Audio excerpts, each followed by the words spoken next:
Hi guys, ഞാൻ യൂണിവേഴ്സിറ്റിയിൽ നിന്ന് തിരിച്ചിറങ്ങുക കേട്ടോ. അപ്പോൾ ഞാൻ സംഭവം കേട്ടു. അപ്പോൾ അത് നമ്മുടെ നാട്ടിലുള്ള ഒരുപാട് കുട്ടികൾ ഇങ്ങനെ വരുന്നുണ്ട്. അപ്പം അവരിലേക്ക് അറിയിക്കാൻ വേണ്ടിയിട്ടാണ് ഞാൻ ഒരു വീഡിയോ എടുക്കാൻ നോക്കുന്നത്. ഒരു ഇൻഫോർമേറ്റീവ് വീഡിയോ ആട്ടോ അത്. എന്ന് വെച്ച് കഴിഞ്ഞാൽ ഇന്നിപ്പം ഞങ്ങളുടെ ഒരു RP കാർഡിൻ്റെ പ്രൊസീജിയറെല്ലാം കഴിഞ്ഞ് വരുന്ന സമയത്ത് ഒരു കുട്ടിയെ കണ്ടു കേട്ടോ. അവൻ ബാച്ചിലറായിരുന്നു, കമ്പ്യൂട്ടർ സിസ്റ്റം പഠിക്കാൻ വേണ്ടി വന്നതാണ്. അപ്പം ആളോട് നാട്ടിലെ ഏജൻസികൾ പറഞ്ഞത് ആളുടെ PCCക്ക് വാലിഡിറ്റി ഉണ്ട്, ഇനി അതിൻ്റെ ആവശ്യമില്ല എന്നൊക്കെ പറഞ്ഞിട്ടാണ് ആളെ കയറ്റി വിട്ടത് കേട്ടോ.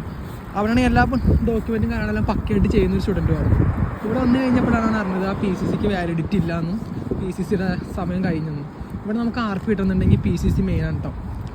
സോ ആൾ ആകെ ട്രാപ്പായി. വിസ എന്നുള്ളതാണ്ട് ഈ മന്ത് 19 എക്സ്പയർ പോകും.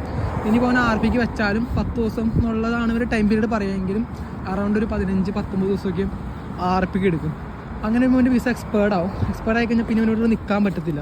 അങ്ങനെ കുറേ അവസ്ഥകളുണ്ട്. സോ ഞാൻ നിങ്ങളോട് പറയാൻ എന്താണെന്ന് വെച്ച് കഴിഞ്ഞാൽ ഏജൻസിയുടെ നമ്പരുത്. എന്തായാലും നമുക്ക് ഇവിടെ വരുമ്പം ഇതിന് മുന്നായിട്ട് അവർ തന്നെ നമ്മുടെ യൂണിവേഴ്സിറ്റി തന്നെ മെയിൽ അയച്ചു തരും എന്തൊക്കെ ഡോക്യുമെൻറ്റ്സാണ് ആവശ്യം എന്നുള്ളത്. അതെല്ലാം നിങ്ങൾ പക്കയായിട്ട് അന്വേഷിച്ചിട്ട് വേണം ഈ പ്രൊസീജിയറിനൊക്കെ ഇറങ്ങിത്തിരിക്കാൻ കേട്ടോ.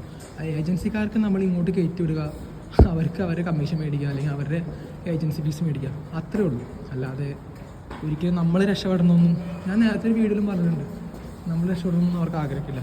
സോ ഇന്നത്തെ വീഡിയോ ഇത്രയേ ഉള്ളൂ. ഈ ഒരു ചെറിയൊരു ഇൻഫർമേഷൻ നിങ്ങൾക്ക് എത്തിക്കണമെന്ന് തോന്നി. അപ്പോൾ ഈ നാട്ടിൽ നിന്ന് വരുന്ന സ്റ്റുഡൻസ് ആണെങ്കിലും യൂറോപ്പിലേക്ക് വരുമ്പം എല്ലാത്തിനും അതിൻ്റേതായ ഓരോ ഡോക്യുമെൻറ്റേഷനും കാര്യങ്ങളൊക്കെ ഉണ്ട്. സോ അതെല്ലാം ശ്രദ്ധിച്ചിട്ട് വരാം കേട്ടോ. ബൈ.